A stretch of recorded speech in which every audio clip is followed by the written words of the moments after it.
But we know you're from Michigan, Ann Arbor, Detroit fan, obviously, and the Tigers. You're happy about that. And your Lions. I mean, we're not burying the lead or hiding the idea that this is what you like. So the Lions are playing the Cowboys. Yeah.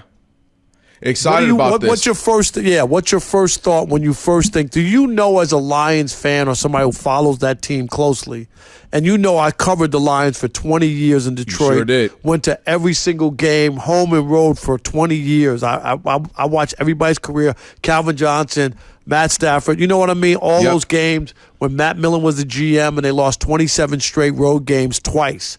They lost 27 in a row. They won a road game and then lost another 27 in a row. Like, unbelievable. You know that. Yes. It was absolutely horrible thing to see and witness for so many years. But for some reason, they've had a great, about almost 2 years now, because it started that second half of Dan Campbell's tenure. And then obviously last year, really good season, had a chance to go to the Super Bowl. I don't want to start crying again. And then this season, off to a 3-1 start, looking good, starting to get into shape. But to be fair, they've had some weird issues with the Cowboys, and they've given them some fits. They've lost, 5 straight. And even if you want to go back to the postseason, Rob, a little over a decade ago, when if the refs don't pull up a couple of flags, the Lions would beat them and move on to the NFC Championship game. I believe it would have been, but that ended up not being the case. And so the Cowboys have been a little thorn in the side of the Lions, even with this recent success. If you recall what happened last season, a chance to beat them, they said we're going for 2. You got a false start. You got a penalty. They kept trying to go for it. Then something else happens. They kept trying to go for the 2. And don't you remember one of the linemen didn't report? He didn't report. Exactly. Right. And that's very Lions in the sense of, they like to do trick plays and good stuff. And it actually caught it, but he didn't report, which the Lions always have something. Remember the Calvin Johnson catch? Why is it always something with the Lions, I was in Chicago with that when he didn't complete the process. You remember that? It's like they call it the Calvin Johnson rule now. So, but with that being said, man, I'm feeling good about this one. They're starting to right the ship. Jared Goff, 18 for 18, catches a touchdown pass. They're starting to get that mojo going. They're starting to get the offense going. And more than anything, what they do well is not the strength of the Cowboys. And they're hoping to get some of their defensive stud backs, Micah Parsons and such. But the Lions run the ball. They run the ball. They've done it the last 2 or 3 years. You're going to get Gibson coming at you. You're going to get who I'm missing. I can't forget his name right now, but number 5, it'll come to me in a second. But you're going to get him coming at you. The backs, they're going to run, and even if they only gain 1 yard, even if they only gain 2 yards, they're going to keep running it. And that's, to me, one of the things I like about them, even bowling well against other teams in the NFC or even the AFC, is that the Lions kind of stick to the game plan.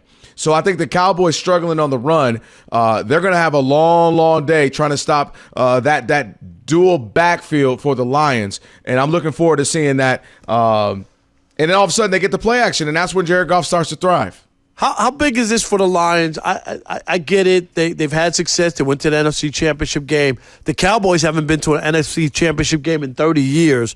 And the Lions insane. have. Right. Which is crazy when you really say that. When I even put my lips together to say that the Cowboys haven't been to an NFC Championship game in 30 years, it's incredible. David Montgomery, by the way, I had to say that. David Montgomery. Yeah. But you get my point, and my point is that this, if they go to Dallas and win this game, like if they lose, then you're like, the Cowboys aren't that great. Why couldn't the Lions beat them? That's 6 in a row. Is there some mental block there? There's something to overcome with the Cowboys and the Lions? Because I remember, I had not moved to Detroit yet, but I remember watching that famous game between the Cowboys and the Lions when the Lions beat the Cowboys. Yeah, NFC, to get to the NFC Championship, yeah. No, not the NFC. It was the that one. One before, because they played didn't they play the Washington Redskins. And they remember that because they lost in that, and that's why they didn't go to the Super Bowl. But the game they played, and I remember watching, and John Madden after the game said, "Hey, you're watching the 2 teams of the '90s." And remember, the Lions smacked around the Cowboys, and that was with Troy Aikman and Emmitt Smith and Michael Irvin. That was their team. Yeah, the Lions beat them up. John Madden goes, you're looking at the 2 teams of the 90s.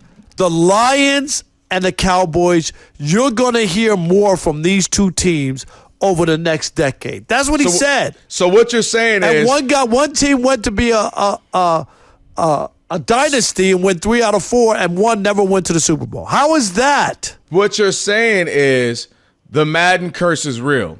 That's what we're saying. The Madden curse usually for video games, but now you're telling me the Madden curse is real even for the Detroit Lions. No, I mean that's listen, you got to credit the Cowboys. They were able to have a credible run for, like you said, for like pretty much most of the 90s, even though they didn't win all but they had a good run. They won 3 out of 4, right? And the Detroit Lions, they were mid in the 90s. Like they were basically 8-8, 9-7 all of those years. They had a couple of good seasons in there. They just couldn't get turn the corner. No. And a lot of it, I just think they needed they had a revolving door quarterback, right? Yep. Rodney Peete, Andre Ware, Eric Kramer. Scott Mitchell. Those? Yeah, Scott it just kept Mitchell. going on and on. And then Wayne Fontes wasn't a good head coach. I think the Lions are one of the things I learned over the last couple of seasons is folks really enjoy the Lions. They're one of those teams that I guess the lovable losers are having success now. And it's been fun because people aren't like, they're like one of the few teams people are like, hey, you know what? I'm kind of rooting for your team. Like they're not the Cowboys where half America hates them, half the other half loves them. They're not the Patriots where you're kind of over them, or maybe even the Chiefs where you got the Kansas City Chiefs fatigue going on.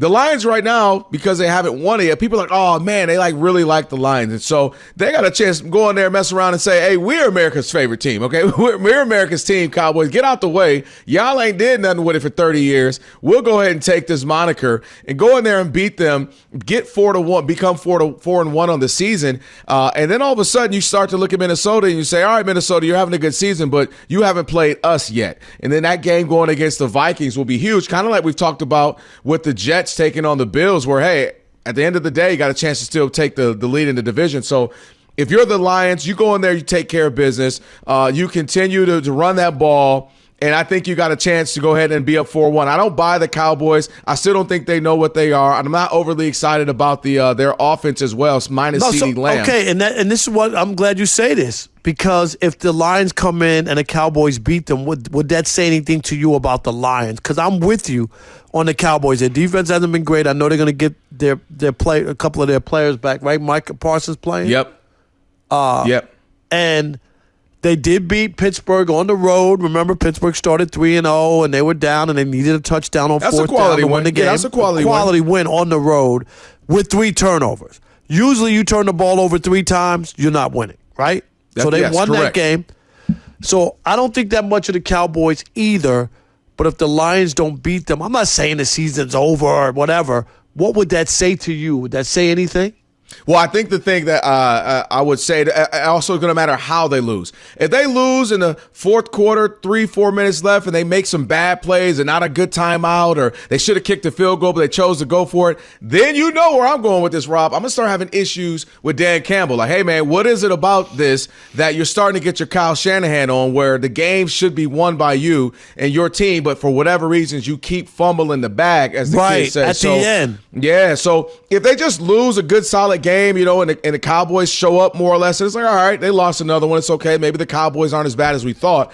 But if they lose again where they had the lead, they're up 10, they make a couple of fluky calls like, why would you run it here, or why would you pass it there, or why would you go for 2 when you shouldn't have, then I'm going to have more of an issue, because I'm going to start having that long-term look of, can I trust Dan Campbell when it counts? And that's going to be concerning, because you expect him to be in high-leverage situations. You expect him to be in games that matter. And he has to grow as a coach, doesn't he? Have to grow like after that. And he said it after the NFC Championship game. But then he said it again this year. When it might have cost him. And then he had to do it again. And then he had to do it again this year. I think it was week 2. So he keeps having these coming back and having to apologize. And it's like, all right, brother, this is number 2. Let's not get to 3. Right. Because we watching baseball postseason right now. Dan Campbell, I don't need you striking out, bro.